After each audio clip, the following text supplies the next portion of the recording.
you don't have to bring animals. Yeah. A lot of times,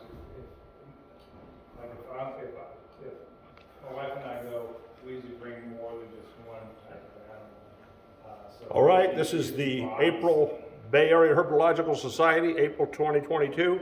Our speaker tonight is local herpetologist Beth Dawson. She's a professor at San Jose State University. Here she is. Thanks, everybody. And thank you for having me at the club tonight. Yeah, I thought I do this every few years when I'm between trips to talk about. Catch you guys up with a little bit of the news that's going on with the Herps. As you may have heard, I did just get back from Belize, but boy, are my arms tired. Wait, I didn't sell that joke very well.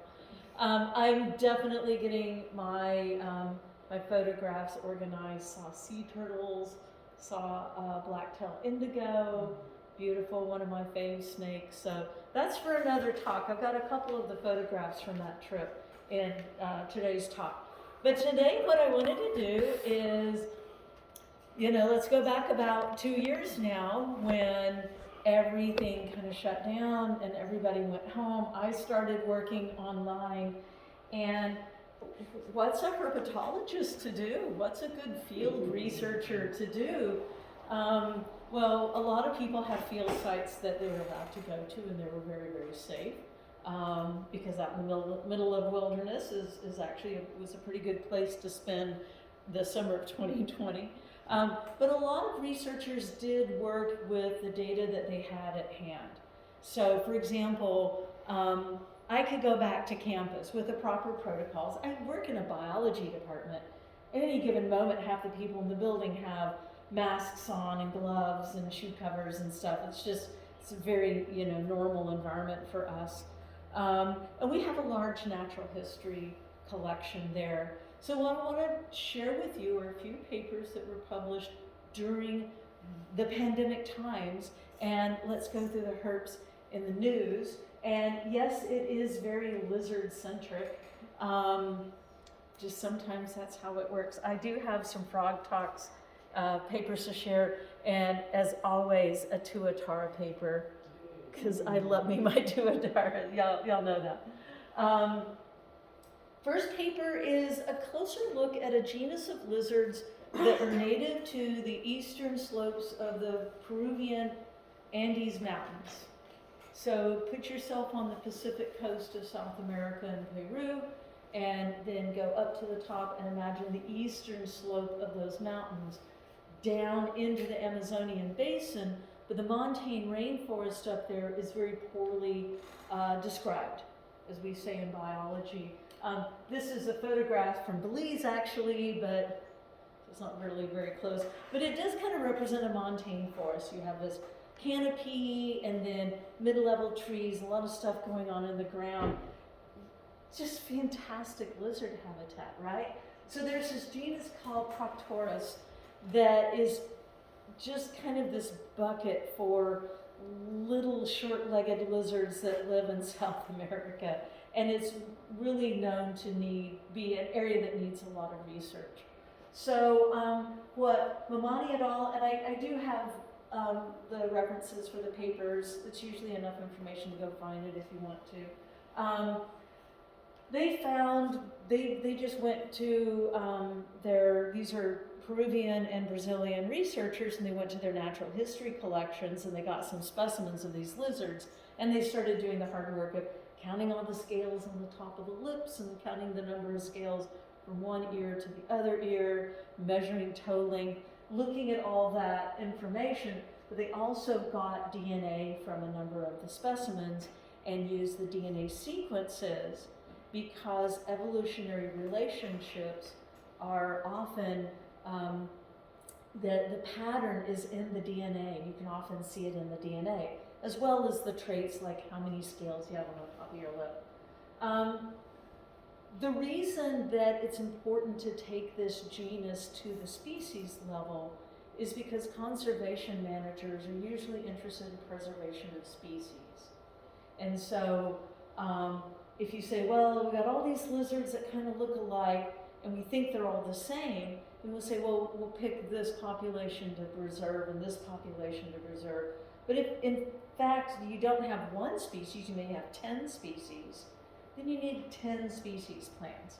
So these authors, again from Peru and Brazil, went to their museum specimens to collect their data, and these are the two species that they described. This is Proctorus catarinae, only found in this one location called the Monte Carmelo cloud forest. Again, southeastern Peru, dry. It's not, if you imagine rain coming like we have in California, rain comes from the Pacific Ocean, dumps on the coastal range, dumps a little less on the next range, and maybe finally gets to the Sierras and then nothing after.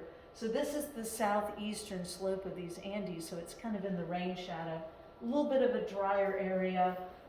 Surprise, surprise, they found them under leaf litter, where everybody always finds every lizard. And they're pretty happy with the status of this lizard because the Monte Carmelo cloud forest is a nice preservation area. It has good biodiversity, very, very little human impact. So they're pretty happy with the status of that species. They also describe this little guy. This is Proctorus optimus. So if you're a Transformer fan, yes. They named the lizard after Optimus Prime from the Transformer. Why not? You gotta name it something. Name it after your granting agent. That's my pro tip. They found this particular specimen near the tourist site Machu Picchu. And if you know the history of Machu Picchu over the last few decades, a very, very, very popular ancient human site in South America. You used to have to walk like a day or two up a gravel road and a steep mountain to get there. Recently, in the last 10 or 20 years, they've added a trail, a trolley system, a rail system. You can get up there very quickly.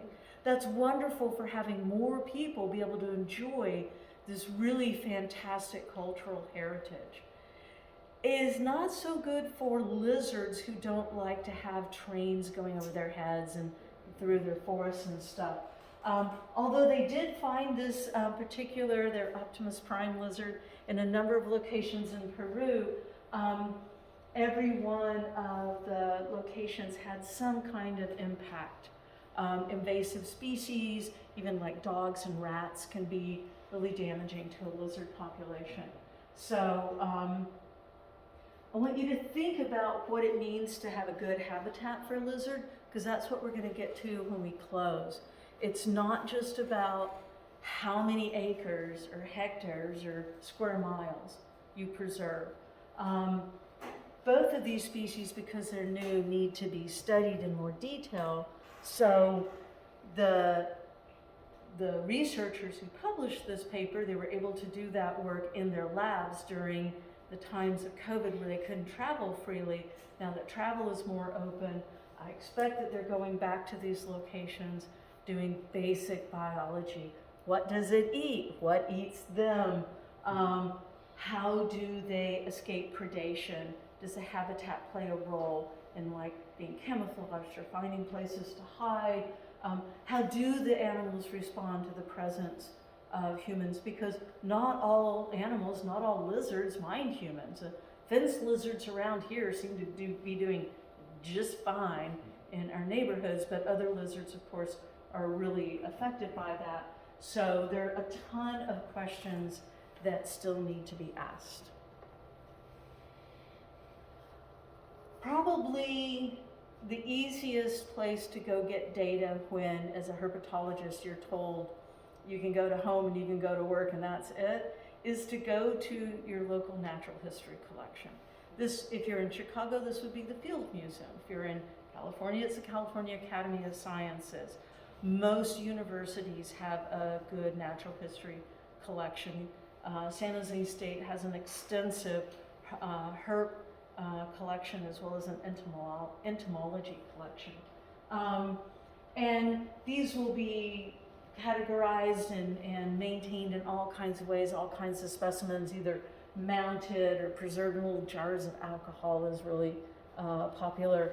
So what one team did, and this is Zacco et al., a team in Europe, they took the time to ask the question, can we still get DNA from a specimen that's been floating in formaldehyde for 20 years or alcohol for 50 years? So they use the same procedures that are used for getting DNA from ancient human remains. So there have been a number of cases where people have found Neanderthal bones, they've found ancient bones from North America, and tried to extract the DNA. And there's special procedures for extracting the DNA. And these authors did that and used that with their museum specimens and found that they got, although very degraded DNA that was good enough that you wouldn't need to go recatch a live specimen. Especially from inside the bones, they got that. Their finding isn't just a way to, herpetologists are never looking for an excuse to not be in the field, right? Quite the opposite. Always looking for an excuse to put on the boots and go out there at 2 o'clock in the morning with a big bright flashlight. But there are specimens that aren't around anymore. They're extinct species that we have museum collections of. And what these scientists have managed to do is figure out the lab techniques, the details of the molecular biology, so they can get really good information, especially about the DNA, from these extinct species and allow us to study those species and understand something about their ecology, even though they're not around anymore. Okay, this project, this is Eifler et al. This was published just like a month ago. And boy, it sounds like fun. So you got yourself some lizards. This is a Dominican ground lizard. Cool animals. They're not particularly large. He looks big there. It's probably a female. I think the females are larger. But predators are everywhere. Birds in particular, snakes, other larger lizards. So avoiding predation is always a good thing. Some lizards forage independently alone, and some forage in groups. These lizards do both. Sometimes you'll see one individual foraging. Sometimes you'll see them kind of identify like a good like insect-rich area, and they group together. And I'm not saying they herd or they're not pack animals, but they will forage together. So these authors ask the question, do they forage differently in groups versus independently? In terms of their predator avoidance, it's mostly snakes and birds, as I mentioned. They probably used to be on most islands of the Caribbean. There's evidence that they used to be on most islands of the Caribbean. But in the introduction of mammals such as rats and mongooses has really led to them only surviving. Dominica is one of the Caribbean islands that's still relatively invasive free. And the country has done a very, very good job of maintaining that. So, how does a lizard escape being eaten? Well, if the predator's over there and I'm over here, I can do the Charlize Theron school of running away exactly in the same direction that the predator's coming after me, which didn't work out for her so well in the sci-fi movie. Or I can maybe run off in a different direction, but the problem with that is now it's a shorter distance for the predator to come get me. So there are pros and cons to different running angles, but if the predator's coming at you, you're not going to run toward the predator, you're going to run directly away.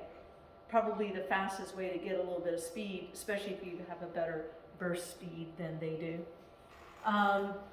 What they found was that although groups of lizards and individual lizards did respond to the presence of a predator, and they had a chicken in a cage, works every time, they found that the groups of lizards were more likely to take the fastest direction kind of straight away from the predator, and the individuals were more likely to run away at an angle, reducing the distance for the predator to catch the lizard. And this is an aspect of working, foraging independently versus foraging as a group. You think, well, the group is safer. Why? Okay, makes sense to make that assumption, but why is the group safer? It's because there are more lizards to eat and your odds are less. In this case, it's because as a group, they run away in a more efficient manner than they do as individuals. And there's no particular explanation. You want to get inside the brain of a lizard, you have a doctorate degree waiting for you to figure that out. But it says something to us about the importance of population structure in these animals. They need a lot of them around. A sparse population with a lot of individuals are all higher risk of being eaten than if you have good solid groups, maybe fewer of them, but groups. Yeah, and of course, I don't think I get up here without talking about tuatara, right? That's Henry. He was 125. What can I say? I like old men. I fell in love with that guy. So good looking. He's in a museum in the South Island of New Zealand, and this is not a lizard. This is a reptile that shares a common ancestor with lizards about 200 million years ago. This is one of the most ancient lineages of animals. There are 200 million year old tuatara fossils in South America that really look a whole lot like the modern animals. One thing we know about modern tuatara is that they are adapted for cold weather. And that's probably a slow, gradual change that happened. We've got a lot of time. South America, Africa, and Australia and New Zealand, at least the South Island, used to all be one big land mass. And tuatara were probably common across the whole thing. Now the only tuatara that are found on Earth are in New Zealand, and they're not on the two main islands. There's the North Island and the South Island. Those islands were inhabited by humans about 1,000 years ago, and humans bring pigs, dogs, chickens, and the pigs and the dogs in particular, and rats are a problem for tuatara, particularly for their eggs. So the mainland populations have been extinct for quite some time. But New Zealand is a huge island archipelago with hundreds and hundreds of small islands, and a number of those islands are very large, full of wonderful habitat, and are mammal-free. All of New Zealand used to be free of all mammals except a couple of species of bats. When bats fly, we don't count them, right? Right? Flying mammal, what kind of, that doesn't make any sense. So the only mammals that have been on New Zealand historically were these couple of species of bats.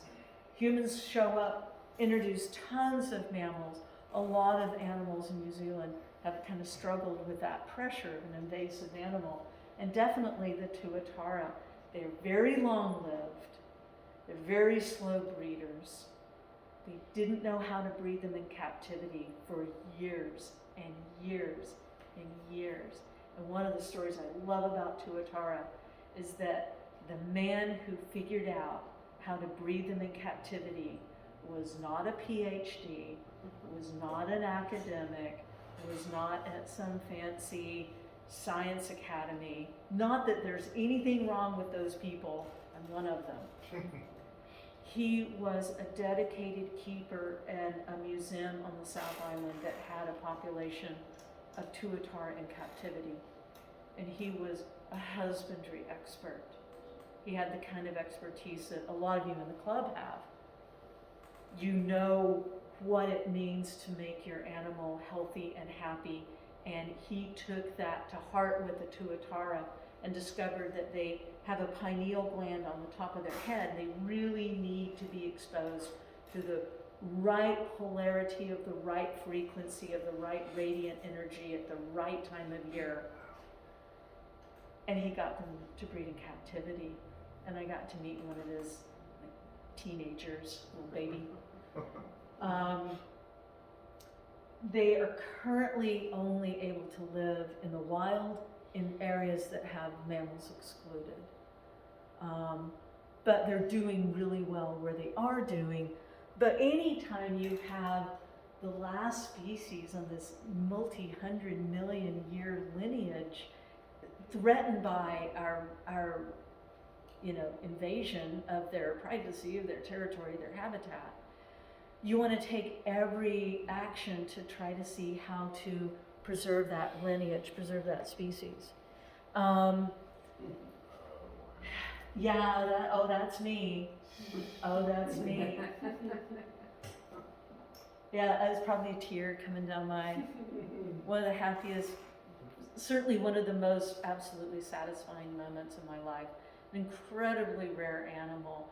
And I'm sitting there holding that young juvenile, and this guy's talking to me about the journey he took with these animals, and my heart was just like, can I take it home? No, you can't take it home. There's no pet trade for tuatara, which, for better or worse. Reintroducing the animals, having them be more successful as wild tuatara in the wild is not only going to take managing the habitat and keeping the mammals at bay, but even better understanding of the breeding. So this is what Sarah Lamar took on, and she collected semen from the males.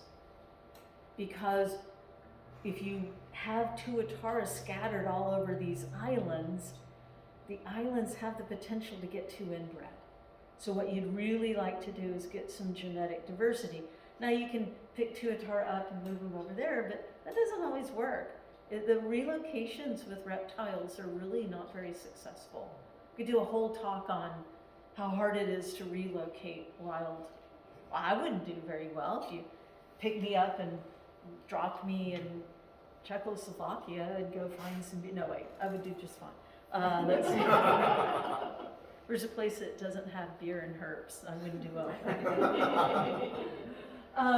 So basically what she did is, again, a paper that was published during the middle of the lockdown in 2021, is she tried different lab techniques, different preservation fluids, different containers, different collection techniques, and she documented what she did and documented a successful technique for field extraction of semen, preserved and managed so that you could use it to help improve genetic diversity across these isolated populations. So that is going to allow the genetics of tuatara to act as if they were all in one big population and connected and could breed randomly. Which is in the long run much more robust for the species. We need to keep those guys around because they're cute. Okay, Tasker et al. Just published a paper, and this one is really, really close to us here in California. This is a photograph of an invasive bullfrog. I think I grabbed the wrong photo. Looks like a bullfrog from the top. Bullfrogs are native to the eastern United States, but they're invasive west of the Rockies. They've been known as Ranunculus. It's now Lithobates. I can't keep up with the scientific names. In areas where they're invasive, bullfrogs are known to prey on the larvae of young frog and be very, very disruptive. There are a number of ponds right here in Northern California where the presence of bullfrogs predicts the complete absence of any other amphibian. And they're big, size of a dinner plate, right? They don't have, a lot of the birds around here that eat frogs and toads don't eat them quite that big. So we've got these big invasive bullfrogs versus our poor itty bitty little chirpy chirp Pacific horse frogs. If you've ever heard a frog in any Hollywood movie, it's these guys. These are natives, of course, Pseudacris regula, a winter breeder, which is a little unusual for frogs. And the authors looked at the question of how these two species, one invasive and one native, are going to respond to the hotter and drier climate we predict west of the Rockies. It's already getting hotter and drier, and it's going to get hotter and drier. And will that changing climate affect both frogs? Will one frog do better? Frog versus frog. And so what they did was they brought them in and raised the Pseudacris regula, the local tree frogs, chorus frogs, in hotter and drier environments. They had a series of rearing environments that went from what's going on now to a little hotter, a little drier, more hotter, more drier. And what they found was that as the environment got hotter and drier, the regula tadpoles actually grew to a larger size more quickly. Which makes sense. If there's a hormone pathway in a young tadpole for how quick you're going to grow, you want to grow more. You want to be able to just put all your work into growth if that little pond is going to dry up. Tadpoles can't move, frogs can, so you want to get big enough to get into a frog in a drier climate. So it makes sense that they have a regulatory pathway that controls how big they get. So the Pseudacris regula actually seemed pretty robust to hotter and drier climates, presumably as long as the adults can still find a moist habitat with food and stuff like that. The presence of bullfrogs, so they also raised them in these environments where bullfrogs had the opportunity to predate the tadpoles, and the presence of bullfrogs was way worse for the Pacific chorus frogs than climate change. As long as there is still adequate habitat for the adult frogs, the Pacific chorus frog tadpoles appeared to be well suited to adapt to a hotter and drier environment. It's the bullfrogs that are causing them the problem. So, emphasis on getting that invasive species out. Okay, a couple more. Leatherback turtles, the largest turtle in the world, and they feed on jellyfish because somebody's got to. They have they have a very unusual carapace. It's very soft. They have a global distribution. They're found in the Atlantic Ocean, the Pacific Ocean, the Indian Ocean, South China Ocean. They don't like the super cold waters, but they're known to go everything from Nova Scotia to the southern tip of Africa and the Atlantic, for example. In the summer, the Atlantic populations of leatherbacks, at least the ones that are in the West Atlantic here off of the eastern coast of North America, move up into the waters off eastern Canada. As the waters get warmer, they move to kind of follow the colder waters, and really what they're doing is following the jellyfish. And if you're a leatherback turtle researcher, you know where the females are coming in to nest, and you know where the babies are. But the males, once a male leatherback gets into the ocean, they never leave the ocean. And they're an important part of the species to study. So how are you going to find these solitary, they're huge turtles, but the ocean's also a really big place. You could put GPS satellite tags on them. People do put satellite tags on them. You have to find them to put the satellite tag on them in the first place. So there's kind of a gotcha there. And those satellite tags are expensive. They have power requirements, power limitations. So Nordstrom et al. Said, well, we don't have to find the turtles. We got to find the jellyfish. Because if we can find where the jellyfish are, bingo, there'll be a turtle there.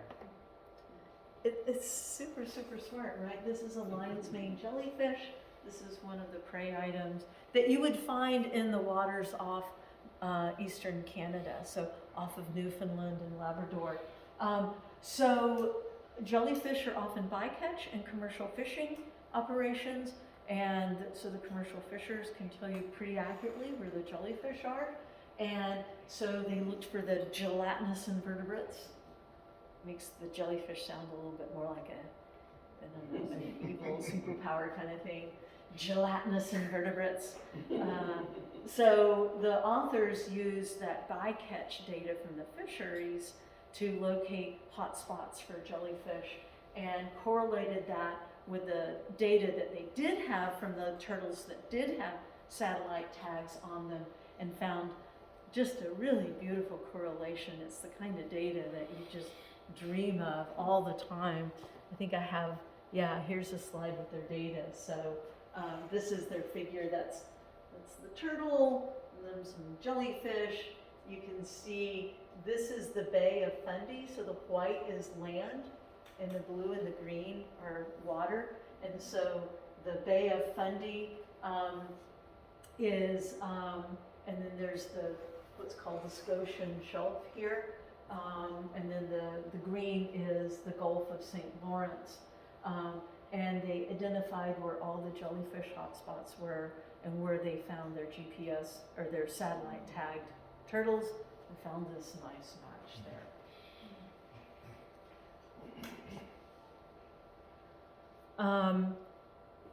The waters in the Atlantic Ocean, the temperatures are changing. They're not just increasing, they're increasing in some regions and decreasing in others.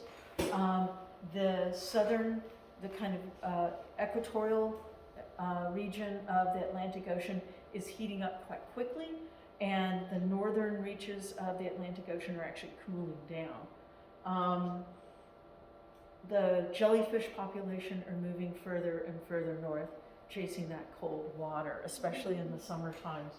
And so the authors predict that based on this kind of annual pattern of the jellyfish migrating north and going to more and more northern waters off of Greenland even, that the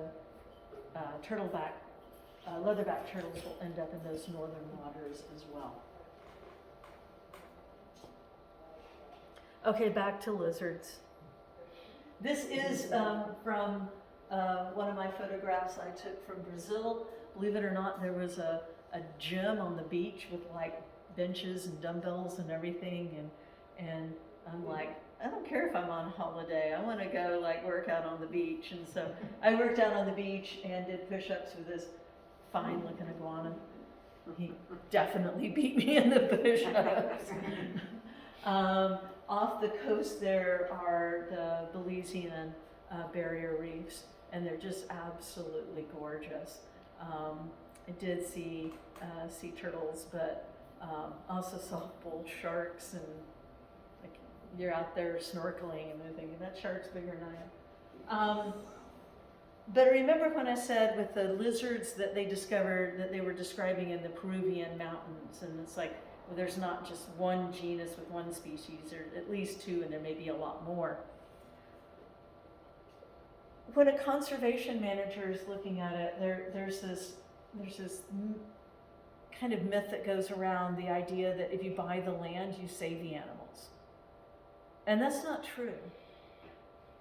It's important to acquire land for conservation. I'm not saying that no land is important, but not all land is the same. And what's really important are specific features, and it kind of depends on which animals you're looking at. And in our case, we're looking at lizards. This is a paper by Silva et al., just published last month.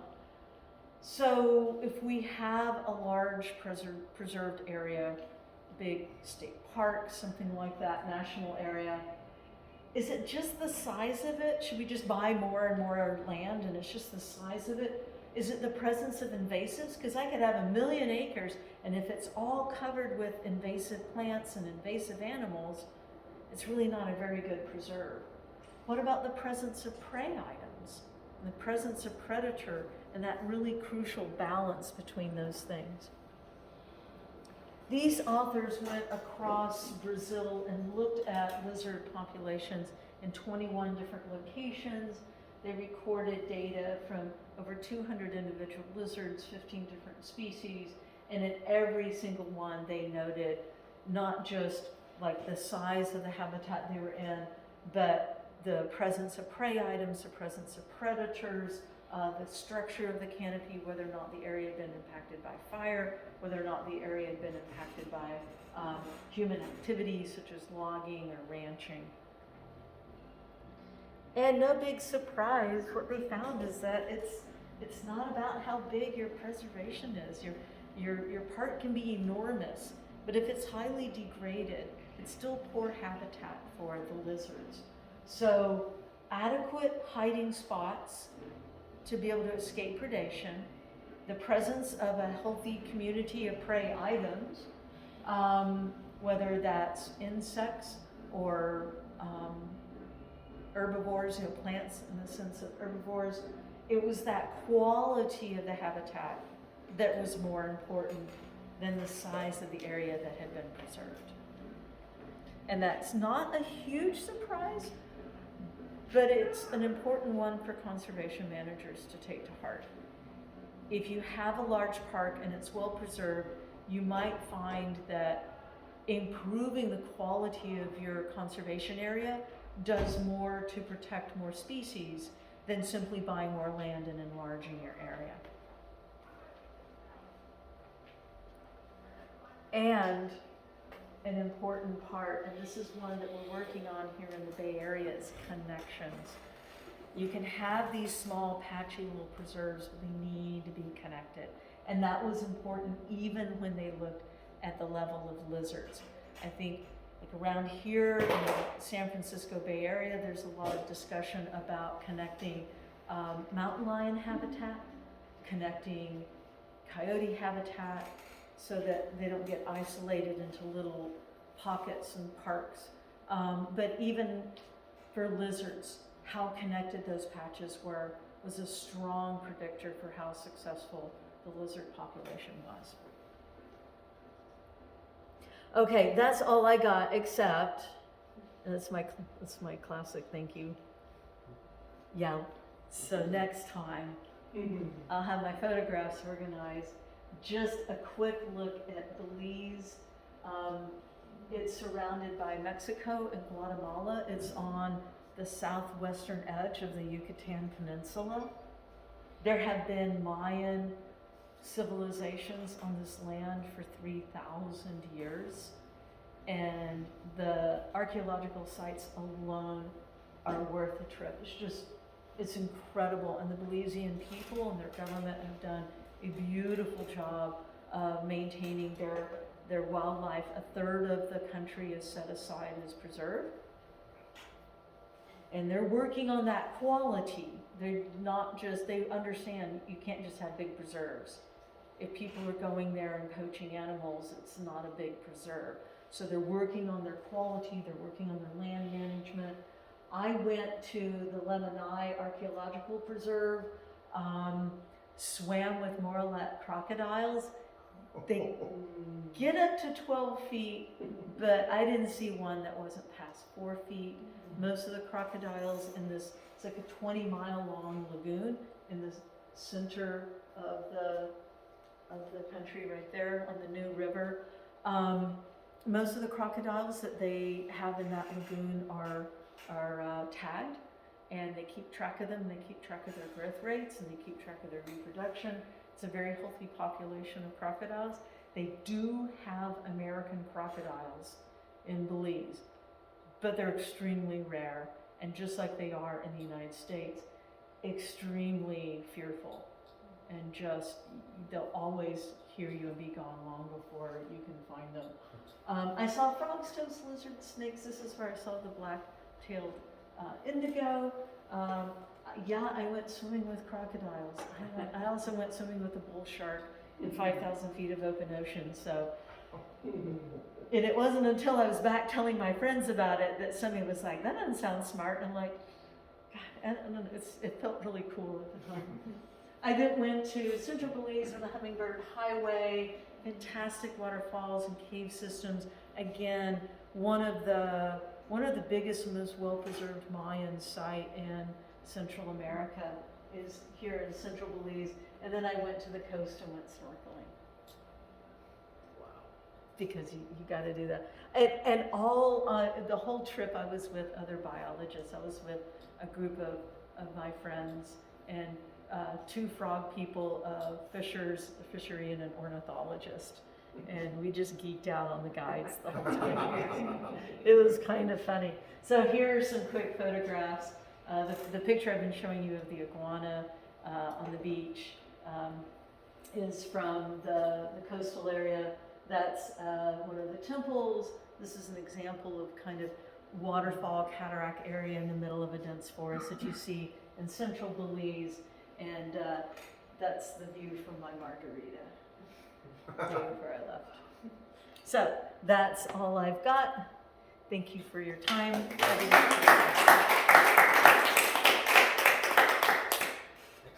Any questions? Yeah. Go. I want to know what jellyfish tastes like.